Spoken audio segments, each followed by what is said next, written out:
Assalamualaikum warahmatullahi wabarakatuh. Terima kasih atas kesempatannya. Perkenalkan, nama saya Fitria Wulandari Omnif, mahasiswi Ilmu Hubungan Internasional angkatan 2017. Pada kesempatan kali ini, izinkanlah saya mempresentasikan seminar proposal penelitian saya yang berjudul Pertimbangan Turki dalam menyetujui kerjasama penanggulangan irregular migrants di Eropa pada tahun 2016. Baiklah, pertama-tama mari kita masuk ke latar belakang. Kita mengetahui bahwa keberadaan pengungsi itu semakin bertambah dari waktu ke waktu. Secara global, itu pada tahun 2015 terdapat 21,3 juta orang pengungsi, dan hal ini mengalami peningkatan yang cukup signifikan 4 tahun berikutnya, yaitu pada tahun 2019 terjadi peningkatan sebanyak 18%, di mana pengungsi secara total menjadi berjumlah 26 juta orang. Adapun bila ditilik secara geografis, Suriah merupakan negara yang berkontribusi paling besar. Dapat dilihat pada slide pada tahun 2013 yang awalnya pengungsi dari Suriah terdapat 2,5 juta orang, kemudian pada tahun 2014 meningkat, dan pada tahun 2015 membludak hingga 5 juta orang. Adapun dari segi tujuan, Eropa merupakan salah satu kawasan yang terdampak arus pengungsi secara masif. Sepanjang tahun 2014, pengungsi yang masuk ke Eropa itu meningkat sebanyak 1,3 juta orang dari yang sebelumnya dapat 1,7 juta orang pada awal tahun 2014. Nah, pesatnya pertumbuhan pengungsi di kawasan ini itu disebabkan oleh persepsi bahwa Eropa adalah kawasan yang stabil baik dari segi politik maupun ekonomi. Idealnya, para pengungsi di negara tujuan akan mengalami atau melalui sebuah proses yang bernama Refugee Status Determination, yakni pengakuan legal dan administratif yang kemudian berguna untuk pemenuhan hak-hak dari pengungsi itu sendiri agar sesuai dengan hukum internasional. Akan tetapi, berbagai faktor membuat tidak semua pengungsi dapat melewati perbatasan secara resmi. Maka dari itu, cara alternatif untuk dapat menyeberangi perbatasan bagi mereka adalah dengan cara ilegal, yaitu dengan bantuan pelaku bisnis penyelundupan orang. Nah, bagaimana caranya? Rute Mediterania Timur itu adalah jalur terdekat bagi pengungsi Suriah untuk dapat masuk ke Eropa. Nah, rute inilah yang kemudian banyak digunakan oleh para pelaku penyelundupan orang. Rute ini melalui Laut Ege dengan titik berangkatnya itu dari Turki. Nah, pada tahun 2015, total irregular migrants yang menggunakan rute ini untuk masuk ke Eropa ada 885.000 lebih, dan setengahnya atau 496.000 orang lebih itu berasal dari Suriah. Nah, fenomena irregular migrants ini tentunya menjadi tantangan tersendiri bagi Uni Eropa selain harus menghadapi arus pengungsi yang tidak terkendali.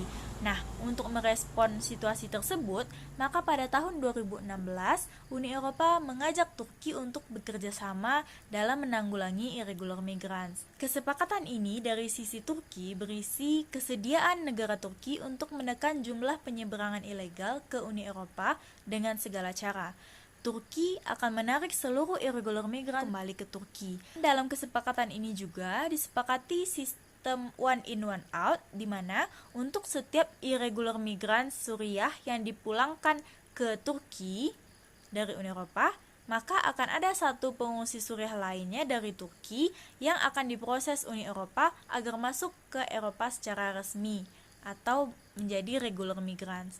Nah, persoalannya di sini, di satu sisi, Turki melakukan kerjasama dengan Uni Eropa. Namun di sisi lain, sebenarnya Turki sendiri sejak awal sudah memiliki tanggung jawab untuk mengurus jutaan orang pengungsi di negaranya. Tahun 2014, Turki tercatat telah menampung 1,6 juta pengungsi di negaranya dan otomatis menjadikannya sebagai negara host pengungsi terbesar secara global. Nah, pada tahun 2016, Turki melakukan kerjasama dengan Uni Eropa. Ini artinya akan ada penumpukan baru pengungsi di Turki. Terbukti, akibat kerjasama ini, pada tahun 2019, pengungsi di Turki itu sampai mencapai 3,9 juta orang.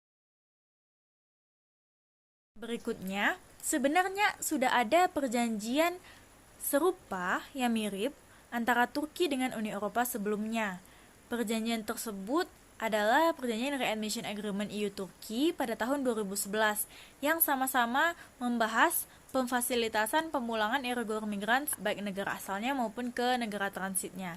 Negosiasi ini sendiri diinisiasi oleh Uni Eropa sejak tahun 2003, tapi pada negosiasi ini itu Turki menunjukkan keengganan disebabkan beberapa hal, diantaranya antusiasme Turki yang berkurang terhadap keanggotaan Uni Eropa karena tidak kunjung ada kepastian dari Uni Eropa itu sendiri. Dan yang kedua, Turki menyadari risiko di mana kemungkinan besar nanti Turki hanya akan dijadikan buffer zone atau tempat penampungan irregular migrants oleh Uni Eropa. Meskipun pada tahun 2011 akhirnya naskah final dihasilkan, Turki bersikeras untuk tidak akan memulai implementasi perjanjian readmission agreement ini sebelum benar-benar ada kepastian dari Uni Eropa terkait dialog liberalisasi visa yang tadinya dijanjikan tapi tidak kunjung terrealisasi begitu.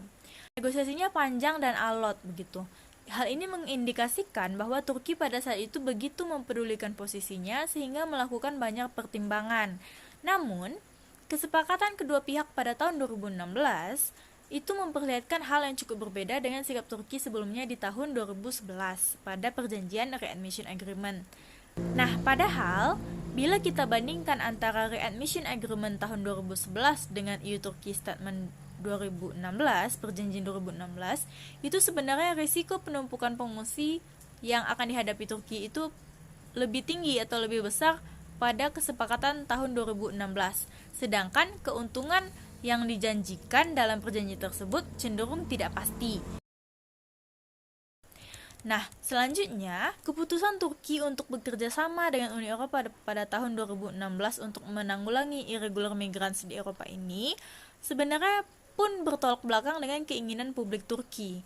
Pada tahun 2015 atau tahun sebelumnya dilakukan survei persepsi publik dan hasil menunjukkan bahwa masyarakat Turki cenderung keberatan dan khawatir terhadap keberadaan pengungsi Suriah di sekitar mereka. Selain itu, lebih dari setengah responden itu menilai bahwa imigran ataupun pengungsi yang saat ini berada di negara mereka seharusnya dipulangkan kembali ke negaranya.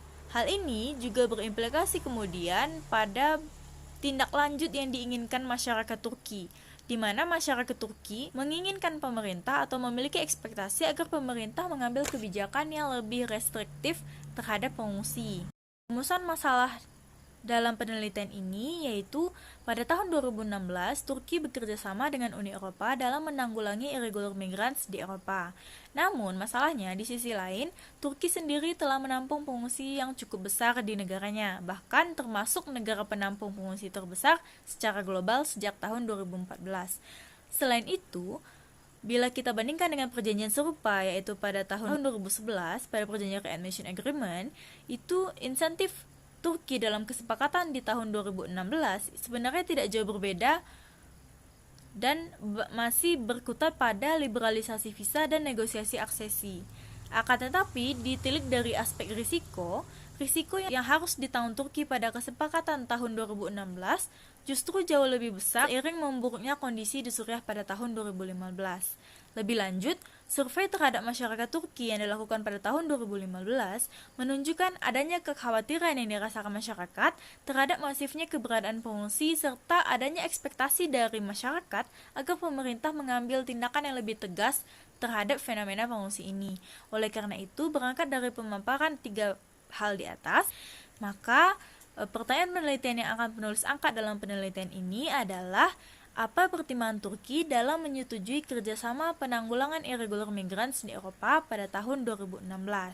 Adapun tujuan penelitian ini adalah untuk menganalisis pertimbangan Turki dalam menyetujui kerjasama penanggulangan irregular migrants di Eropa pada tahun 2016. Terdapat 2 manfaat penelitian. Pertama, diharapkan dapat menambah referensi kepustakaan dan berkontribusi untuk penelitian selanjutnya dengan topik terkait. Di dalam studi pustaka, terdapat 5 jurnal utama yang penulis gunakan. Yang pertama dari Basan Hasib dan Doa Nounou yang berjudul Blocked by Diplomatic Barriers, Syrian Refugees and the EU-Turkey Migration Cooperation. Selanjutnya ada artikel dari Buket Okten Sipahyoglu yang berjudul Shifting from Europeanization to De-Europeanization in Turkey, How AKP Instrumentalized EU Negotiations. Yang ketiga, artikel dari Fasha Badalish yang berjudul Rejected Syrians, Violations of the Principles of Non-Refoulement in Turkey, Jordan, and Lebanon. Yang keempat, terdapat tulisan dari Alexander Burgin yang berjudul European Commission's Agency Meets Ankara's Agenda, Why Turkey is Ready for a Readmission Agreement. Yang kelima, penulis menggunakan tulisan dari Gerosimos Surapas yang berjudul The Syrian Refugee Crisis and Foreign Policy Decision Making in Jordan, Lebanon, and Turkey. Nah, pada penelitian ini, penulis menggunakan konsep state behavior dari Paul Viotti dan Mark Copy. Jadi terdapat sejumlah faktor yang dipertimbangkan oleh policy maker atau pembuat kebijakan dalam menghasilkan kebijakan luar negeri. Faktor-faktor tersebut meliputi interest, objektif, threats, capabilities, dan opportunities. Viotti dan Copy menjelaskan terkait kepentingan nasional bahwa kepentingan nasional suatu negara dapat beragam macamnya, tapi ada kepentingan nasional yang pasti selalu ada, yakni economic vitality, survival, dan core values. Selanjutnya, terkait objektif, itu bersifat lebih spesifik daripada interest dan bisa bersifat short term, middle term, ataupun long term, ditentukan oleh urgensi dan konteks yang ada. Selanjutnya, threats. Viotti dan Copy menjelaskan bahwa kebijakan luar negeri suatu negara dipengaruhi bagaimana negara tersebut mempersepsikan ancaman dari aktor lain, dan sifatnya ini cukup subjektif tergantung bagaimana interpretasi dari policy maker. Selanjutnya, terkait capabilities, beberapa jenis capabilities yang dimiliki negara itu diantaranya political capabilities, social and cultural capabilities, geographic and economic capabilities, dan military capabilities. Selanjutnya, terkait opportunities, Viotti dan Copy menjelaskan bahwa bila suatu negara pandai memanfaatkan peluang, maka akan memudahkannya dalam mencapai tujuan. Sebagaimana threats, opportunities juga bersifat subjektif, sehingga bisa saja apa yang dilihat sebagai peluang oleh pemerintah suatu negara bisa jadi diinterpretasikan sebagai ancaman bagi aktor lain. Selanjutnya, metode penelitian. Dalam penelitian ini, penulis menggunakan pendekatan penelitian kualitatif dengan jenis penelitian deskriptif. Adapun batasan masalah, di sini penulis membatasi masalah penelitian yaitu dari tahun 2011 hingga tahun 2016. Nah, adapun unit analisis dari penelitian ini yaitu Turki, dengan unit eksplanasinya adalah hal-hal yang menjadi pertimbangan Turki dalam menyetujui kerjasama penanggulangan irregular migrants dengan Uni Eropa pada tahun 2016. Di sini penulis menggunakan teknik pengumpulan data berupa studi kepustakaan dan teknik analisis data dari Miles dan Huberman. Ada 3 tahapan menganalisis, yakni reduksi data, penyajian data, dan penarikan kesimpulan serta verifikasi. Adapun sistematika penulisan, pada bab 1 penulis akan menyajikan pendahuluan, selanjutnya pada bab 2 akan ada kebijakan Turki terhadap pengungsi, selanjutnya pada bab 3 penulis akan mengulas kerjasama Turki dan Uni Eropa dalam penanggulangan irregular migrants di Eropa tahun 2016, selanjutnya pada bab 4 akan ada analisis pertimbangan Turki menyetujui kerjasama penanggulangan irregular migrants di Eropa pada tahun 2016, dan pada bab 5 ada penutup yang berisi kesimpulan dan saran. Baiklah, sekian presentasi proposal penelitian dari saya. Terima kasih atas kesempatannya. Wassalamualaikum warahmatullahi wabarakatuh.